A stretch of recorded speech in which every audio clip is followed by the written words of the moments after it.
स्थानीय लोगों का एक बहुत बड़ा दर्द रहा, पीड़ा हुई। वो रोजगार से बहुत दूर हो गए, उनके रोजगार छिन्न हो गए। और दूसरी तरफ जब देश के विकास की बात आई तो उन्होंने उन तमाम पीड़ाओं को सहर्ष स्वीकार किया। पर बदले में जो है, अभी तक उन्हें 2013 में जो मुआवजा राशि तय हुई थी, अभी तक वो भी मिल नहीं पाई। वो अपनी वाजिब मांगों के लिए लगातार प्रयास कर रहे हैं।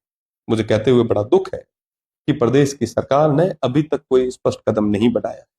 आप करें, आप ऐतिहासिक कदम उठाएं, पर साथ ही साथ गरीब, वंचित, शोषित की भी आवाज को सुने, जिन्होंने अपना सब कुछ दांव पे लगा के आज इस रिफाइनरी को यहां तक बनाया। बहुत उम्मीदें हैं, पूरे देश को ही है और विशेषकर वेस्टर्न राजस्थान को है।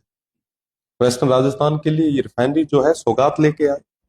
यहाँ पे पेट्रोकेमिकल से संबंधित ज्यादा से ज्यादा इंडस्ट्रीज यहाँ पे डेवलप हो, उसके लिए क्या क्या चीजें जरूरी है, मुझे लगता है कि प्रदेश की सरकार और केंद्र की सरकार इस विषय में सोचेगी और ज्यादा इंडस्ट्रीज यहाँ पे लगेगी तो निश्चित रूप से इस क्षेत्र का विकास होगा। सन 2013 में 198 खारवाल परिवारों की नमक खदानें, जो उन परिवारों द्वारा, वहां के स्थानीय लोगों के द्वारा राष्ट्रहित के लिए, विकास के लिए समर्पित की गई थी।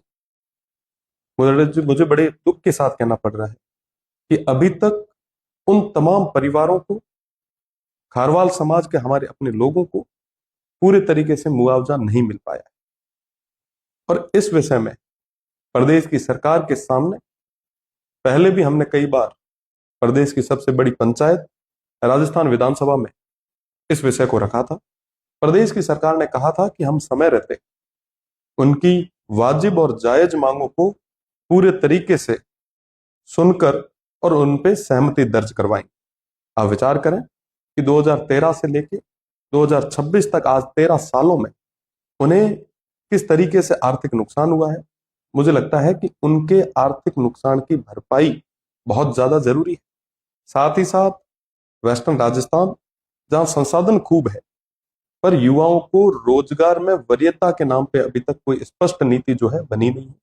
स्थानीय युवाओं को किस तरीके से रोजगार मिले, डायरेक्ट रोजगार किस तरीके से मिले, इसके लिए आप स्पेशल पॉलिसी का जो है डिक्लेरेशन आज जब भी आप पधारें तब करवाएं। और साथ ही साथ मैं पुनः आपका बाड़मेर, जैसलमेर, बालोतरा की इस धन्य धरा पे, थार की इस धन्य धरा पे, मालानी की इस धन्य धरा पे, वीरों और सपूतों की इस धन्य धरा पे मैं आपका स्वागत करता हूँ। कल तक 2 दिन जब भाषण होगा तो उससे पहले यहाँ के लाखों युवाओं की बात करें, आप जैसे सभी जनप्रतिनिधियों की बात करें, तो कितनी उम्मीदें? बहुत उम्मीदें हैं, पूरे देश को ही है और विशेषकर वेस्टर्न राजस्थान को है। वेस्टर्न राजस्थान के लिए ये रिफाइनरी जो है सौगात लेके आए। यहाँ पे पेट्रोकेमिकल से संबंधित ज्यादा से ज्यादा इंडस्ट्रीज यहाँ पे डेवलप हो, उसके लिए क्या क्या चीजें जरूरी है, मुझे लगता है कि प्रदेश की सरकार और केंद्र की सरकार इस विषय में सोचेगी और ज्यादा इंडस्ट्रीज यहाँ पे लगेगी तो निश्चित रूप से इस क्षेत्र का विकास होगा। पुश्तैनी नमक खदानें थी, पीढ़ियां नमक उत्पादन में लगी हुई थी। यहाँ से ट्रेन में स्पेशल नमक जो है देश विदेश से जाया करता था, खत्म हुई, लेकिन विकास के कारण देखिए वो जो दर्द था अभी भी है। स्थानीय लोगों का एक बहुत बड़ा दर्द रहा, पीड़ा हुई।